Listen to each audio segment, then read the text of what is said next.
Hello, everyone. Welcome to the second ever JoJo's Bizarre Adventure discussion with Davinator 12. Now, the question for this discussion is what is actually a stand?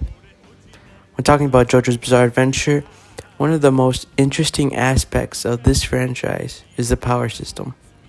In the vastness of not one, but two continuities, there are four power systems, including vampirism, ripple, and/or hormone, whichever way you like to say it, spin, and the most popular, stance.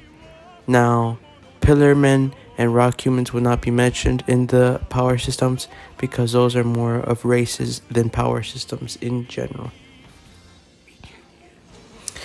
Since the beginning of the story, Araki has been able to tell an amazing story throughout all this time. Now, you saw the title of this video, and let me tell you now. This video is not like the other videos talking about what are stands. This video is better than those. The question we will be asking is, what is actually a stand? When looking at fan and power scaling videos in the JoJo's Bizarre Adventure community, really all I see is slander on GER, different explanations of King Crimson. No one knows how King Crimson works. Complains of D4C's ability change, ass pulls like Star Platinum being the same type of stand as the world, even though Joseph literally pulled a Tommy gun out of his ass. What irritates me the most is dumb fans of other franchises making horrible edits. You know, like those short edits I keep seeing everywhere of putting one JoJo character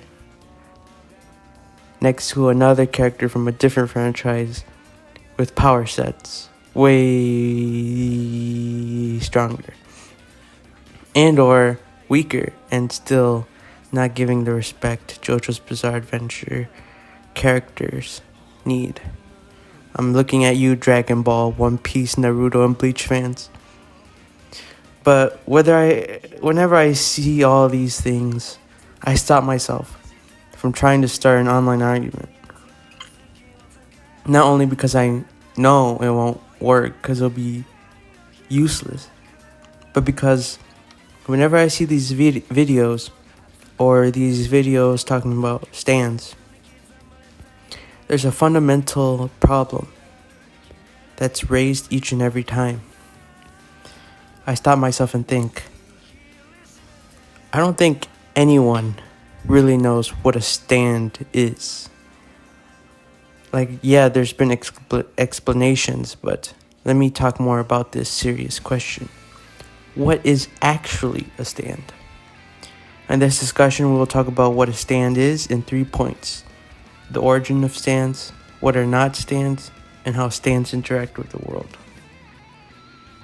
To start off this discussion, we must start at the origins of stands. You think I was going to talk about the meteor? Nuh-uh. We're talking about the GOAT himself, Hirohiko Araki. After reaching a point of completion with Hamon at the end of part 2, Araki needed a new idea. It was getting stale, he thought to himself. And he came up with an idea, but he talked to his editors, but they didn't quite fully understand it. So he's like, watch this. And then they understood it. That idea is the power system of stands.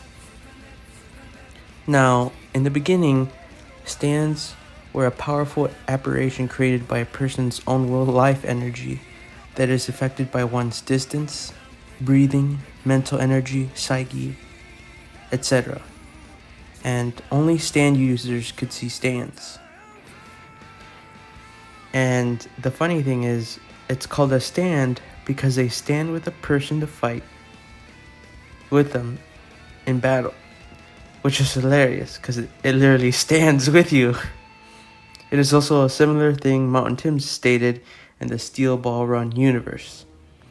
However, as the series progresses, less and less stands need to follow the rules placed on them due to their nature. The biggest one being the breathing. Do you remember when he said the breathing affected stands? We see this in the beginning, but then A couple fights later, the dark blue moon fight happens, and they're underwater, so it no longer applied. Little rules like this sometimes do not really matter to stands, like Made in Heaven, GER, The World, Notorious B.I.G., and it goes on and on. We see as the series goes on that not all stands follow the rules, but who set the rules? In universe. Who taught Joseph about stands? Who told him to tell us? Well, I was thinking about it, and it all leads to the Speedwagon Foundation. Now this is important. We know from part 2 that the Speedwagon Foundation had a secret double program to help the Joestars, and in consequence, they technically, if you think about it, they technically became Earth's mightiest heroes by exploring mysteries of the world such as those of stands. Now, Rey Infinito, the non-canon spin-off, shows us a feasible way the Speedwagon Foundation could have encountered the knowledge of stands, and how they would have taught it to Joseph, or at most have pointed him in the right direction of Muhammad Abdul. In the 5 years Dio was walking freely on the earth before the events of Stardust Crusaders. If you think about it, it was only until the gaining of Dio's stand with the arrow when he got the world that started to have Joseph concerned for his own family, once he too started to also manifest a stand through a familial and psychic link he had with the body of Jonathan, the distress signal. If you think about it, that would also explain the timeline of events as well. The Speedwagon Foundation learned information somehow of stands in the past. Then Dio gained his stand through the arrow. Joseph then also manifested Hermit Purple at the same time as Josuke and Jotaro. And he's like, oh crap. So he went to the Speedwagon Foundation, and then they told him about stands, and then he met and befriended Abdul. After that, we know that they went and caught Iggy, and then they probably went to Japan to start the events of Stardust Crusaders after that, after making more data sets and reconnaissance for Speedwagon Foundation before going to see Jotaro. Now, why is this all important? You're saying, David Nader 12, this is useless information or hypothesis. That's probably ain't even true. Now, let me tell you why it's important. It is important because in the universe, the Speedwagon Foundation set the basis for stand rules in the beginning due to several encounters with stand users and doing lots of data analysis for them. However, at the end of the day, the origin of stands is irrelevant because they do not follow the rules. Those rules technically at the end of the day don't matter sometimes. Now, the biggest point in this discussion is that there are technically 2 origin points for stands. The meteor from parts 1 through 6, and blessings from the earth from parts 7 through 9. And it's been hinted that the stone mask also relates to this. And no, we will not be talking about Jesus Christ's corpse parts, White Snake's discs, or the arrows. And we will not talk about the raw skill or talent, because those stands technically still lead back to the meteor and blessings from the earth. It is a big point to mention that the virus and blessings do not technically create stands for the individual, but unlock a special ability which living beings possess. At the end of the day, we know that stands are a power that takes a shape or form that has a relationship with life energy.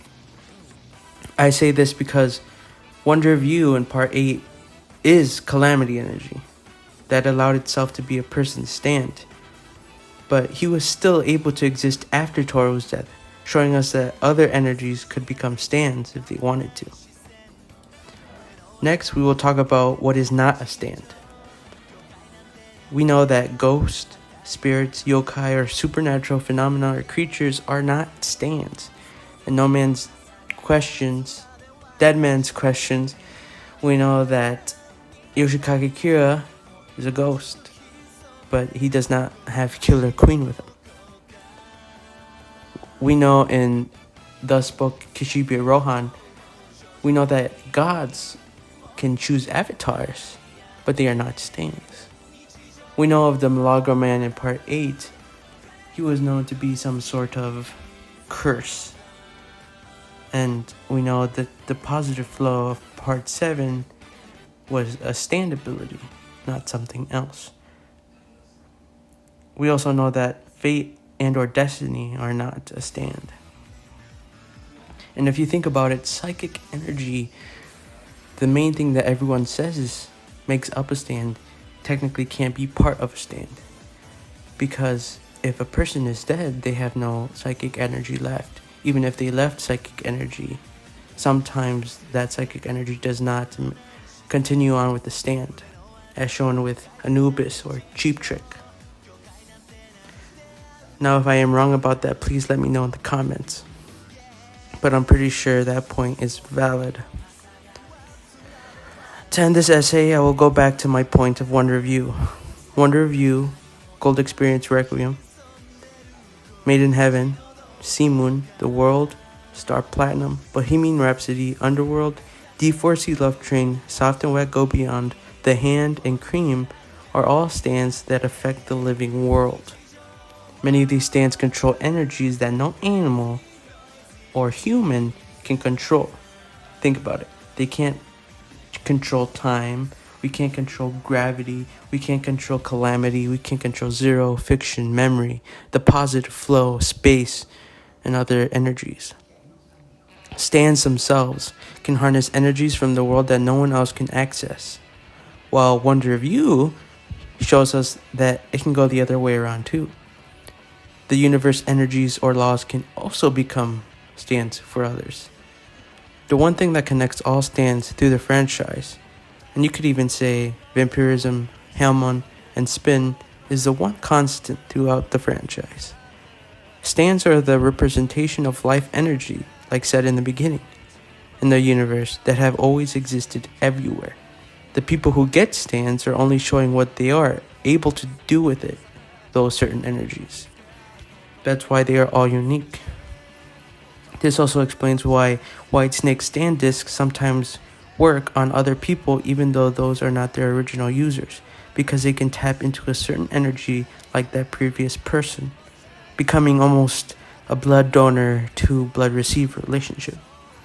It also explains how some people can improve their stands in a certain energy, like the power of words or the concept of infinity, like Koichi and Johnny Joestar. We are at the end of the video, but to be honest, I still don't know what a stand is. Rocky has made a genius power system of stands, because stands can be whatever the hell he wants it to be. I hope this franchise gets way more love and way more respect it deserves and needs right now. To all those fake fans of other anime, power scalers, dumb people, give it some thought when you put a JoJo's Bizarre Adventure character against another character, because it won't work. Us, Araki, the story, and even the editors don't know what stands are, and honestly, we kind of don't give a frick, because they can be whatever we want it to be. Stands are what Araki thought of in the moment, not only to act like a guardian angel for himself and his characters, but to open our minds to new ideas like it did to inspire other franchises like Street Fighter, Persona, Yu-Gi-Oh!, Hunter x Hunter. If you think about it, now everything's a JoJo reference.